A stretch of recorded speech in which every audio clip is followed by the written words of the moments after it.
Here are 3 exercises to help calm down severe hip osteoarthritis. Know that fixing hip arthritis for the long term is a process that requires many different steps. The exercises that I'm going to show you here today are not going to solve the whole thing. It's just a piece of the entire process. I've got more videos to help you out with that whole process. I'll tell you where to find them by the end of this video. But let's get into the exercises first. Exercise 1 is a hip wiggle. This is what I call it. I tell my patients to do this at home, and they'll begin to get some circulation of the fluid inside the hip joint. All you do is sit somewhere comfortable where your thighs are supported. Your feet can be flat on the floor or dangling, it doesn't matter. And all you're gonna be doing is wiggling your hips like this. You can put your arms at your sides like I am. You can be leaning back on a backrest of a chair. You can do this while you're in a recliner. You can do this from virtually anywhere you're sitting, as long as you're not actually like driving. If you're the passenger in the car, you can. But this is an easy one to do that doesn't even look like you're doing an exercise. It looks like you're just kind of fidgeting in your seat. What's happening though, inside the hip joint, inside the ball and socket joint of the hip, there's fluid between the surfaces of cartilage on the ball and on the socket. And when you do this little wiggle, you're just moving the joint like this inside, and that moves the fluid inside the hip joint. And that fluid's really important because cartilage that's on the ends of the bones doesn't have an excellent blood supply, which means that it's not going to heal as fast as other tissues in your body that do have a good blood supply. So it actually gets a lot of its nutrition from the fluid that's inside the hip joint. But in order for that fluid to be fresh in your hip, you need to circulate it. You need to get it to move around so that the cartilage can let out its waste products that it's developing as it's healing, and it can bring in new nutrients that it needs to continue healing. So by circulating that fluid, you can move along the healing process of the hip joint. If you're still for long periods of time, then that fluid just doesn't move around.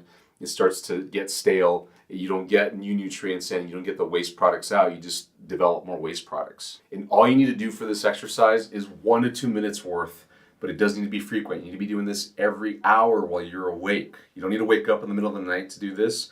I would just do this while you're awake. The second exercise is a bit more advanced than this. It's a hip rocker. And here's what it looks like. You're gonna get on your hands and knees. You can do this on the floor as long as you're comfortable getting off from the floor, or you can do it on the bed as well, on your bed or any surface that you feel is good for you. I've had people say that they have a nice big couch or an ottoman and they'd like to do it there. But all you're gonna do is get on your hands and knees. You can be flat-handed like this or fists, it doesn't matter, whatever's comfortable. And then you're just going to rock your hips back towards your feet like you're sitting on your haunches, like a dog or a cat would sit down. And nice and easy, this shouldn't hurt. You don't want to go into a motion that bothers you. You're offloaded, so it's not your entire body weight that's going through your hips. It's only partial body weight. And you're just going to do 1 to 2 minutes worth, just like the hip wiggles. Just rock back and forth nice and easy. Should not hurt whatsoever. Hip wiggles shouldn't hurt either.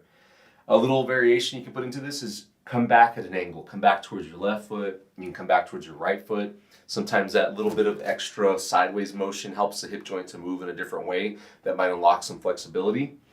You have to figure out just how to do this and make it comfortable. Again, every hour on this exercise, just 1 to 2 minutes worth is enough. And the reason for that is because you don't get much more benefit after 2 minutes worth of doing this exercise.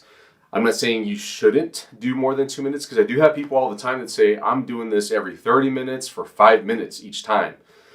And they benefit from it. That's fine. But what I found is that you don't get that much more improvement if you do a whole lot more time.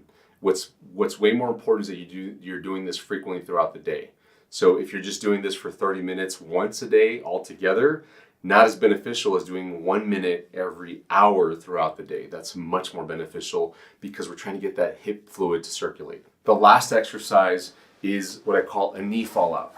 So you're gonna lie down on your back, wherever you're comfortable lying down, put one leg straight, and then the leg that you're trying to work on, you're gonna have the knee bent with the foot flat, just like this. Then all you're gonna do is let that knee fall out a comfortable amount, and then bring it in a comfortable amount as well. So you're just moving within the range of motion that feels safe and painless to be in.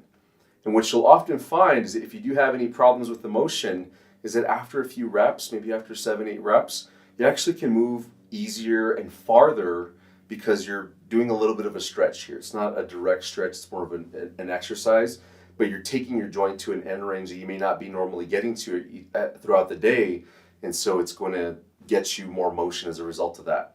Again, the focus here is getting that fluid to move, and it's the same as the other exercise. You're just doing 1 to 2 minutes every hour. Now, I'm just giving you 3 exercises to do every hour, and let me give you some parameters on this because these exercises are not guaranteed to help your pain. Let me explain what I mean by that.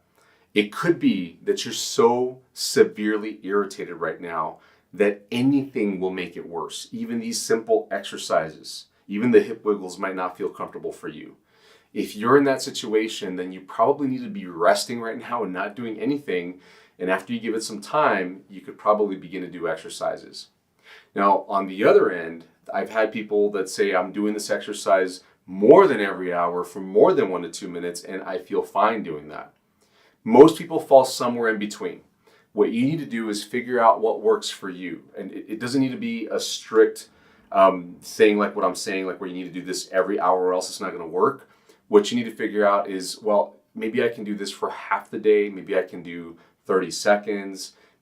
You need to figure out what amount of time and what frequency works, but generally, as you feel better, doing this more frequently can help you out. And once you feel like you can max out the time that you're doing every hour throughout the day, and you're doing 1 or 2 minutes, and you're doing all 3 exercises because you might just choose to do 1 exercise or maybe 2 each hour if that's what works for you, then it's probably time to move on to a new phase of exercise. And these exercises are you're capped out. These exercises are not going to benefit you much more. Like I said, hip arthritis it requires a process in order to fix it. And this is not the whole process, it's just a step. But if you're very flared up, if it's hurting to walk, if you're up at night, if you're hurting throughout the day because of your hip pain, then these exercises are very likely to help you out. There's other things that I talk about here on my channel that can help you out with severe hip arthritis. You can find those videos all in a playlist called the Hip Arthritis Help Playlist. It's linked in the description below. And I've also got a comprehensive program that can walk you through every step of the way to fix a hip arthritis problem. It's a treatment approach that I use with my patients here in the clinic and have shared with patients throughout the world that have come to see me here and that we've held virtually. It's called the Hip Arthritis Recovery Program, and this program can help people avoid hip joint replacement surgery even if their hip joint is bone on bone. So you'll find a link to learn more about that in the description below too. Thanks so much for watching, friends. I hope that this video was beneficial for you. Give it a thumbs up if it was, and please share this with somebody you think needs to see this. And don't forget to subscribe to our channel and hit our notification bell so that you don't miss out on any of the videos we post each and every week. And please drop a comment. We love to see your comments and we love to answer them as soon as we can. I'll see you in the next video. Bye-bye.